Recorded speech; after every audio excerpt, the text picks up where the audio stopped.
Looks like Jon Bernthal's Punisher is going to be joining Spider-Man in the next Spider-Man film. So let's talk about it.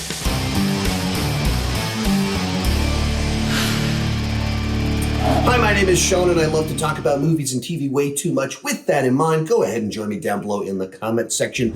Let me know, what do you think about Jon Bernthal's Punisher joining the next Spider-Man film?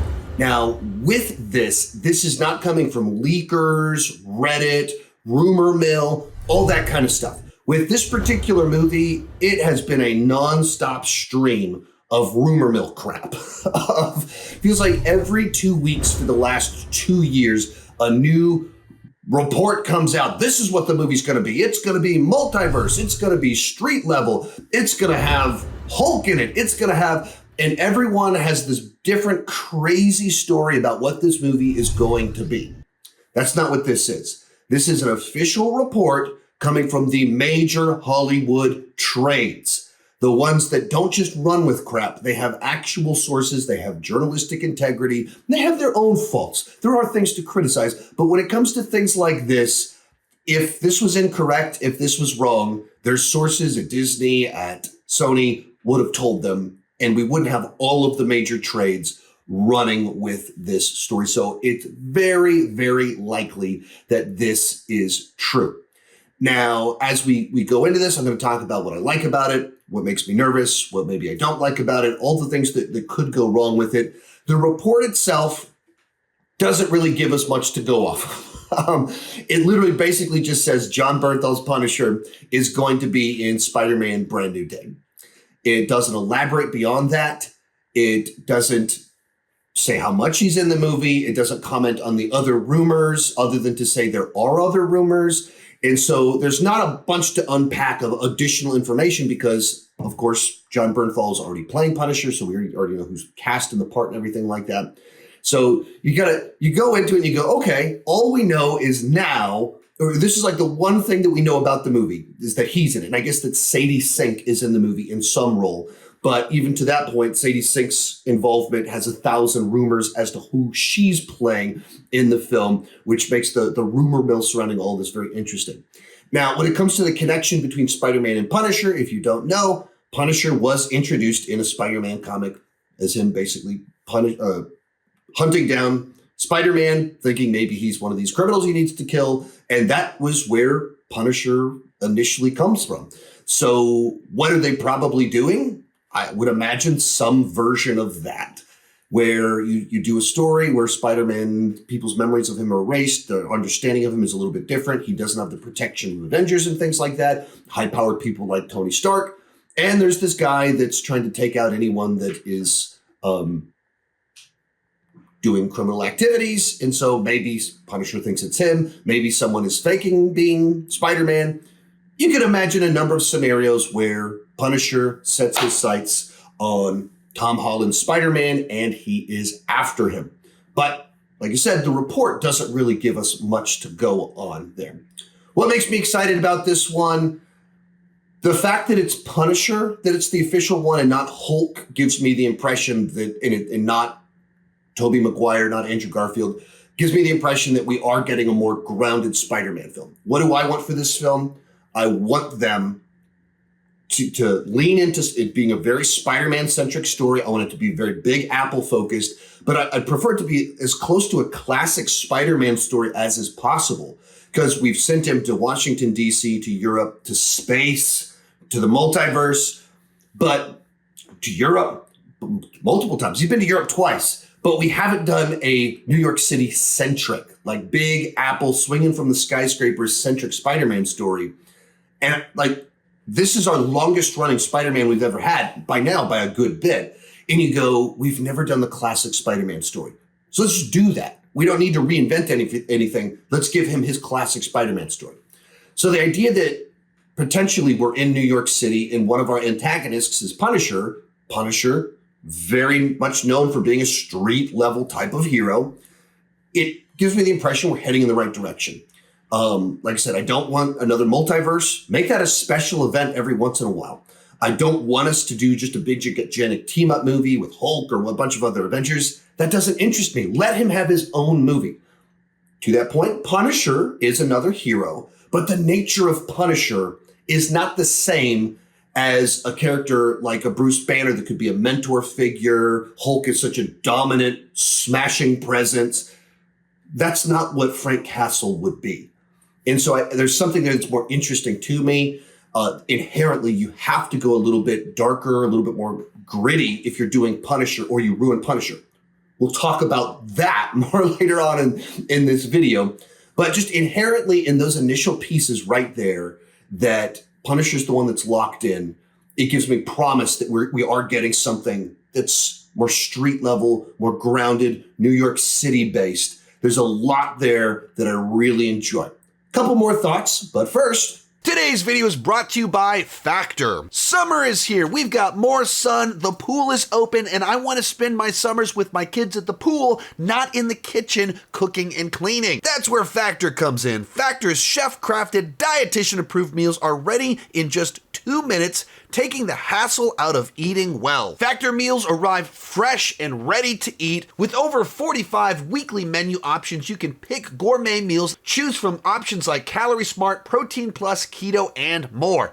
I go with either Keto or Protein Plus because I'm a high protein, low carb kind of guy. Just got back from the gym. We've got queso fundido and ground beef and cauliflower rice, all with over 40 grams of protein. Factor powers your day sun up to sundown with nutritious breakfasts, on-the-go lunches, premium dinners, and guilt-free snacks and desserts. Factor has your whole day covered. I use Factor to hit my dietary goals with delicious and convenient meals, and you can too. Get started at factormeals.com/SeanChandler50 off and use code SeanChandler50 off to get 50% off plus free shipping on your first box. That's code SeanChandler50 off at factormeals.com/SeanChandler50 off for 50% off plus free shipping. Now, my big hesitation with Jon Bernthal's Punisher joining Spider-Man is that Jon Bernthal's Punisher is very much the Punisher of murdering people, slitting throats, beating people to death in prison, blood sprayed all over his face.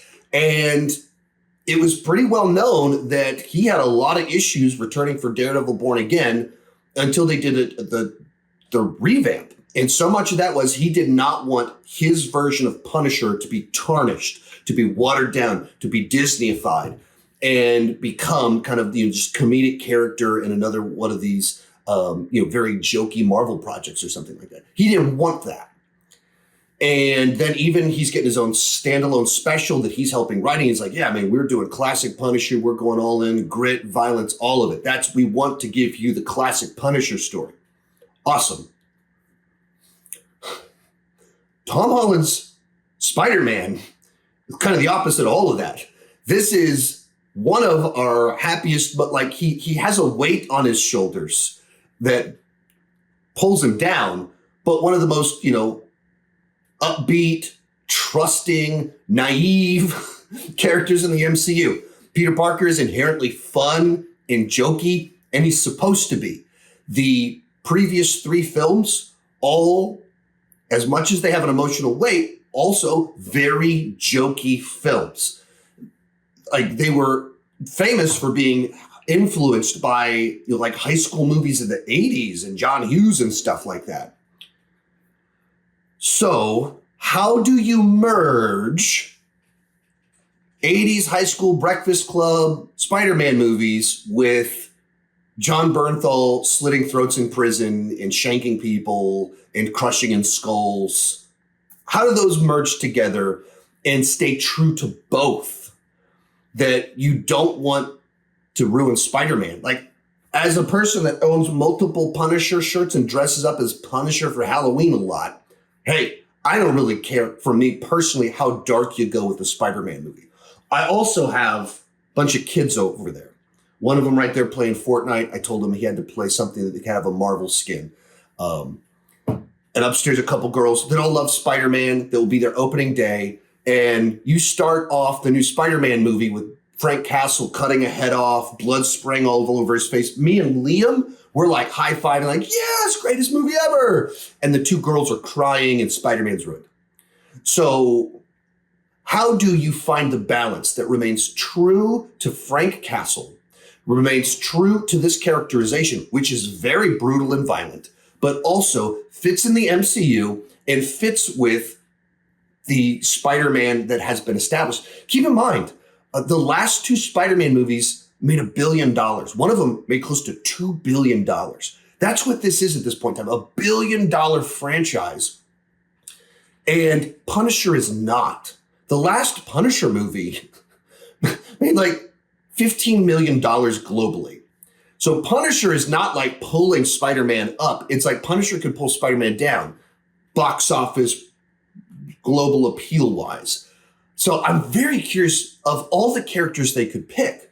Punisher is one that excites like a group of people, like, yeah, that are very nerdy people, but it's not like the mainstream. It's not like randos or like, man, Punisher's in it. Now I'm going to go see the new Spider-Man movie. So I'm very curious what they're doing with that and what's their angle. They went with Daniel Destin Cretton to direct it. Very happy he's doing this instead of a big, Marvel, the movie, Kang Dynasty or whatever. Because what he's good at, the stuff that I love from him, it's not Shang-Chi, it's what he did before. His character work on his dramas before starting to make Marvel movies was really on my wavelength and did some cool stuff. And so if you're able to get him to be able to bring in some of that like emotional oomph, like really weighty drama to a Spider-Man movie that still has the Peter Parker levity and a little Frank Castle grit to it, and we put it on the street level, and you start having something real cool. I guess the final thought, we talked about how Jon Bernthal didn't want to do a watered down Frank Castle. You kind of wonder, like, they say, hey, I know you don't want to do that to be in like a TV show, a side character on a TV show, but what if we put you in a $1 billion film? You wonder if he just went, for $1 billion film and a big paycheck, I guess I'll change my mind. I wonder if there's a little kind of went on. But for me, I hear this, I have a lot of questions and a lot of excitement. Like, we're like not just treating Punisher as like that guy over there, but we're going to put him into this. That's cool. A lot of other people kind of going, is this an indicator we're going to get Daredevil in the movie? Obviously, Matt Murdock already showed up in No Way Home. So there's already a bridge there. And then the person that this Punisher is most associated with. So are we going to get Charlie Cox in there? I want Spider-Man to have his movie stand as much on his own as it can. I could accept some Daredevil, especially because it's street level. It feels like we're pulling it back to what I want from this Spider-Man movie, and it's a lived in New York City. It's not going to Europe with Nick Fury. It's not going to Washington, D.C. in space with Tony Stark. It's the city he already lives in that already has these characters established. And I could be okay with that, in particular because I just like those characters quite a bit and would love to see them get propped up on the big screen. But I don't know, that's kind of where I'm landing on it. A lot of excitement, so many questions as to how you merge together this Peter Parker Spider-Man with this Punisher. How does that work? But hopefully it means we are getting that more grounded, street level Spider-Man movie that I've been hoping for. Let me know your thoughts down below.